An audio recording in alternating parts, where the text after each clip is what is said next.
कहानी सच्ची मित्रता। गांव में एक 12 साल का लड़का आर्यन रहता था। वह पढ़ाई में तेज और दोस्तों में लोकप्रिय था। उसकी एक विशेष दोस्ती थी सिया से, जो उसके पड़ोस में रहती थी। सिया बहुत समझदार और बुद्धिमान थी और दोनों की दोस्ती गांव के दूसरे बच्चों के लिए मिसाल बन गई थी। एक दिन गांव में एक नया लड़का विक्रांत आया। वह शहर से था और नए माहौल में घुलने मिलने में कठिनाई महसूस कर रहा था। आर्यन और सिया ने उसे अपने साथ खेल में शामिल किया।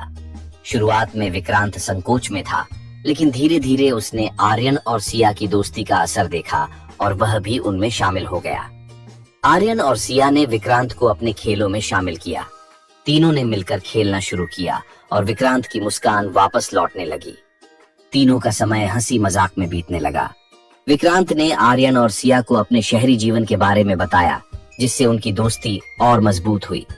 एक दिन गांव में एक बड़ा खेल प्रतियोगिता आयोजित हुआ। आर्यन ने सोचा कि वह और विक्रांत मिलकर क्रिकेट में भाग लेंगे, लेकिन सिया ने कहा, हमें सही तरीके से अभ्यास करना होगा। उन्होंने कई दिन तक अभ्यास किया। प्रतियोगिता के दिन आर्यन और विक्रांत ने पूरी मेहनत की, लेकिन मैच हार गए। आर्यन निराश हुआ, लेकिन सिया ने उसे समझाया, जीत और हार दोनों जीवन का हिस्सा हैं। महत्वपूर्ण है कि हमने साथ में खेला और कोशिश की। कुछ समय बाद विक्रांत ने गांव में एक समस्या देखी। गांव के बच्चे अक्सर पढ़ाई में कमजोर थे। विक्रांत ने आर्यन और सिया से कहा, हमें कुछ करना चाहिए। उन्होंने एक अध्ययन समूह बनाया, जिसमें वे बच्चों को पढ़ाने लगे।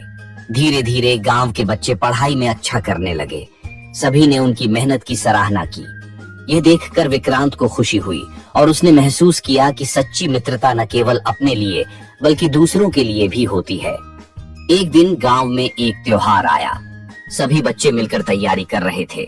विक्रांत को एक ऐसा काम सौंपा गया जो बहुत मुश्किल था।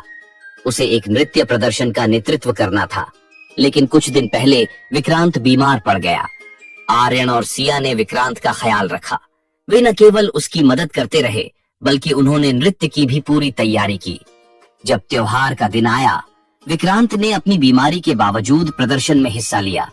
उन्होंने तीनों ने मिलकर शानदार प्रदर्शन किया और सबने उनकी सराहना की। इस अनुभव ने विक्रांत को सिखाया कि सच्ची मित्रता में एक दूसरे का सहारा देना कितना महत्वपूर्ण है। आर्यन और सिया ने उसे प्रेरित किया कि कठिनाइयों का सामना कैसे करना है। जैसे जैसे समय बीतता गया, आर्यन, सिया और विक्रांत ने मिलकर कई नई गतिविधियों की योजना बनाई। उन्होंने खेलों में भाग लिया, नाटक किए और समाज सेवा की। उनकी मित्रता और मजबूत हो गई थी। कुछ साल बाद जब सभी बड़े हो गए, आर्यन ने फैसला किया कि वह अपने गांव में एक स्कूल खोलेगा। सिया और विक्रांत ने उसका साथ देने का वादा किया। तीनों ने मिलकर एक नई शुरुआत की।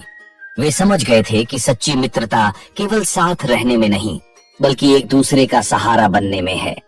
उन्होंने गांव के बच्चों के भविष्य के लिए एक मिसाल स्थापित की।